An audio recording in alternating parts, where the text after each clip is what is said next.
Lyon is historically one of the top teams in France and won 7 Ligue 1 titles in a row since the start of the millennium and finished runners-up another 4 times. But they'll be playing the 2025-26 season in Ligue 2, the second tier, so how has it come to this? Well, it come about due to relegation following a review of their finances, but you probably already knew that, that's why you clicked this video. But what you really want to know is, how have their finances got into this position for the authorities to slap such a hefty punishment on them?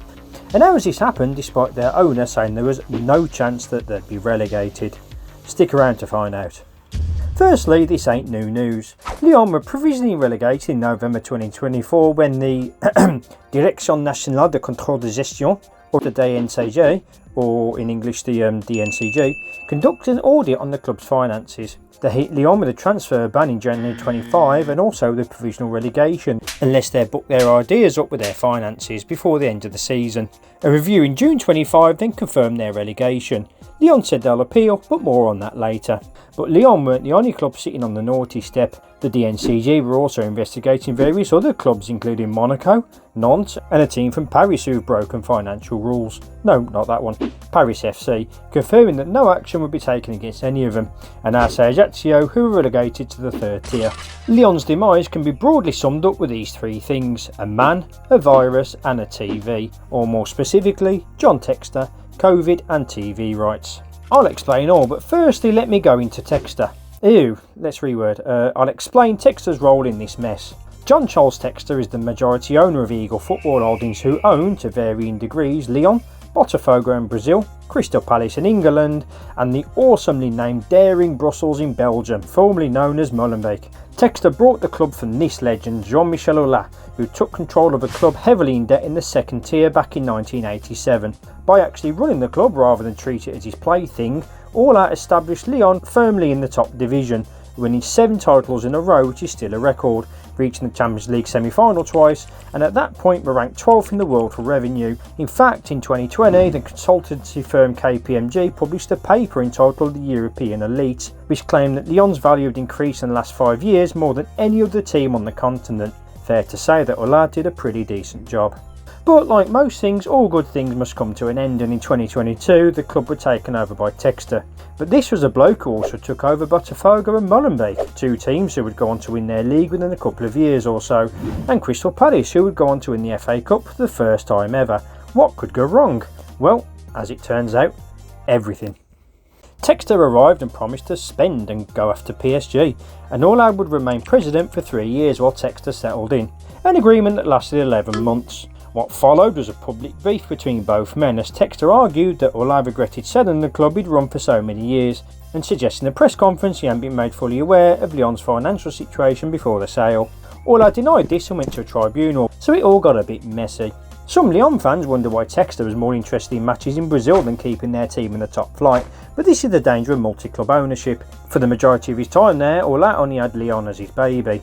Meanwhile, Textor has about 500 other clubs and companies, and the absurdity of multi-club ownership was fully on display when Molenbeek signed Ernest Newmar for €25 million, an unusually high fee for a Belgian club, only for him to be loaned immediately to Lyon. When Aulas left, Textor sacked manager Laurent Blanc 4 games into the season, a guy who was Aulas' choice, and then hired ex-Lyon player Fabio Grosso, who had done well at Frosinone, but that didn't work out great either, with some players calling him the worst manager they'd ever had, and was probably on his way out until he got injured in an attack on the Lyon bus, which probably helped him cling on to his job a little while longer. PSRs then came in when the team were rock bottom of the league, yet 5 months later were up to 5th and in the French Cup final.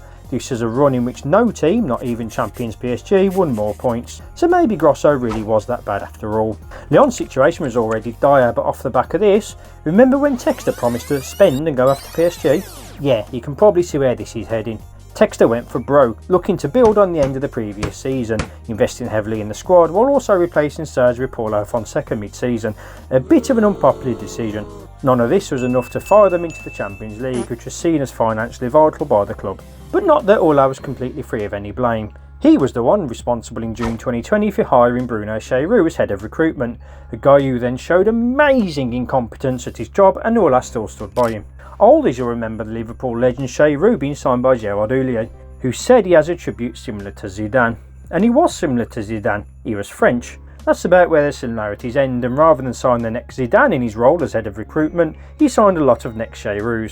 And while we're on the subject of recruitment, let's talk about the players. They're not as smart in the transfer market as they used to be, whether down to Giroux or not. The summer of 2019 saw them pay €25 million plus add-ons for Arsenal old boy Jeffrey Nadaled from Angers, which is seen as a strong example of where things began to go to shit for the club, and with recent financial restrictions in place, transfers were a mix of cheap deals, loans and free transfers, including signing Jake O'Brien from Palace despite him never having played for the club, although this one actually worked out as he showed guts and pride, exactly what the squad was missing, something that was noticed by the Ultras in 2023 when the players stood in front of them being told off like naughty children.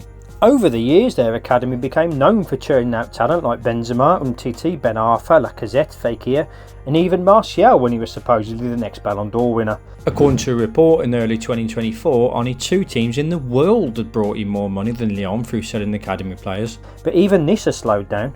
Ryan Cherki just moved to City and he's one of their best ever academy players, but it's been nearly 6 years since he demolished Nantes as a 16-year-old. They sold Castello Lucaba to RB Leipzig and Bradley Barcola to PSG, both for big fees, which some might say was good business, but they're screwed up on other things. Once upon a time, Hassan Mouar, Memphis Depay and Moussa Dembele were all in demand, but rather than cash in before their contracts expired, they let them all leave for zilch. Add to this the fact that Lyon don't have the pull like they used to.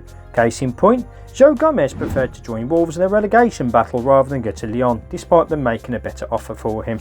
Just like most of the world, French football was impacted by the pandemic in 2020. A lot of bad things happened, but worst of all, many countries decided to stop their leagues. A life without football, the horror! French football was no different, and the authorities decided to end the league and award league positions on a points per game basis. Those calculations put Lyon 7th in the table, a point short of European spot. But, being forever outspoken, Ola argued justice hadn't been done, saying that Nice had played more home matches and had only played PSG once, whereas Lyon had played them twice. I mean, he does have a point, however minor, and he also pointed out that over the last 10 years, Lyon have at least 3 times come from 10 points behind to secure the runners-up spot. Debate in the comments if you think he had a point. So, what was the alternative, really? Well, he believes the league should have finished behind closed doors with various playoffs to decide the champions and other important spots. He even sent a 23-page file to the LFP and UEFA to argue his case, which they promptly ignored, because ain't nobody got time to read 23 pages of waffle.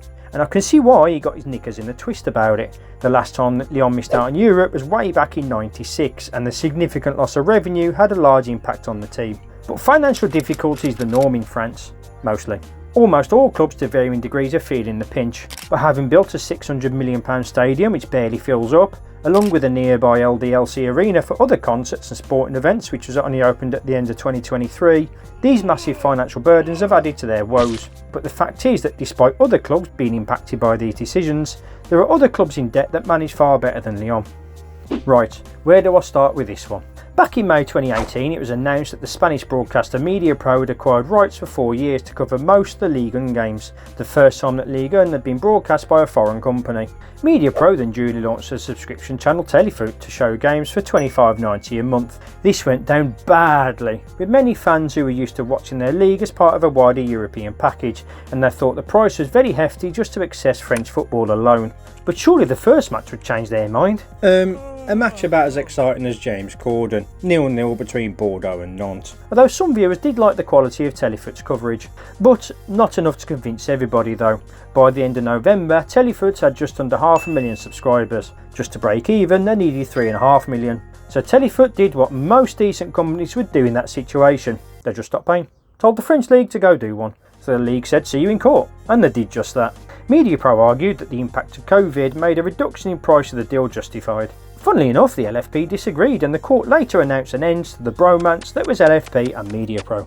Now single and ready to mingle, the LFP wasted no time on the rebound, opening talks with France's major satellite channel Canal+. After a load of legal stuff which I neither understand nor would I want to bore you with, the remaining rights were put up for bidding. Offers came in from Amazon, Eurosport and DAZN? You are supposed to say DAZN. Right, okay. And an offer from DAZN, but all rejected by the LFP, and to rub it in, Canal+ didn't even bid, and what better way to sort out the rights than to approach the company that didn't bid? as the LFP went back to Canal Plus and eventually a deal was reached. The terms of the deal was around half of the expected €1.15 billion, which would have made it the second biggest domestic TV rights deal after the Premier League. Would have. But this was a rushed stopgap, giving the LFP time to arrange a new deal for the next season. In came Amazon at the last minute to secure rights to 80% of the matches. Understandably, this pissed off Canal Plus, as they were paying a lot more for just 2 games, which themselves are sub-licensed from Bein Sports. What transpired was a messy court process, but more bad luck for the league, as not only was Amazon's price a lot less, but the deal was done only days before Lionel Messi strolled into PSG, which would have likely boosted the price significantly. So you could say all got a bit messy. And so in August 2024, DAZN became the league's primary broadcaster with a 5-year contract, which they ripped up less than a year later. They're now planning to launch their own channel, and in June 2025 they laid out their plans, but the predicted subscribers is less than half what they need to match current income. It's an uncertain road ahead for French teams. Apart from that one, they're okay.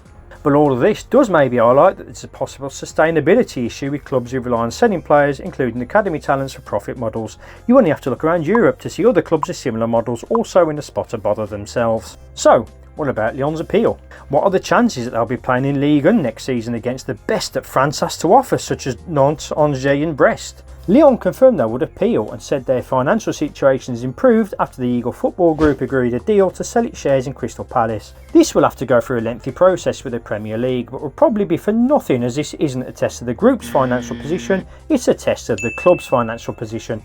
Simply put, who owns Crystal Palace has got diddly squat to do with Lyon's finances, they're separate entities. But what do I know? I'm not a multi-millionaire football club owner, so we'll see. But the DNCG don't mess around. This is the organisation that relegated Bordeaux not 1 but 2 divisions to the 4th tier, losing their professional status in the process, and the year before that relegated Sochaux to the 3rd tier. But the DNCG does also have a soft side, as shown when they relegated Nantes 2 divisions to the 5th tier in 2023, and the club was successful in an appeal, so only time will tell whether Lyon can butter up the DNCG. And it could be that Reims, who lost to Metz in the playoffs, might instead keep their place in the league, meaning that they were relegated for a grand total of 26 days before the decision was made, although at the time of typing it's all very much in the air. It might be a few more years until we see some Lyon Academy products tearing up Europe again, like Benzema, Cherki and Clinton and Jay. And that's it. Thanks for watching. Watch these videos because they're awesome. You're awesome for watching. Make sure you like and subscribe and all that good shizzle, and see you later.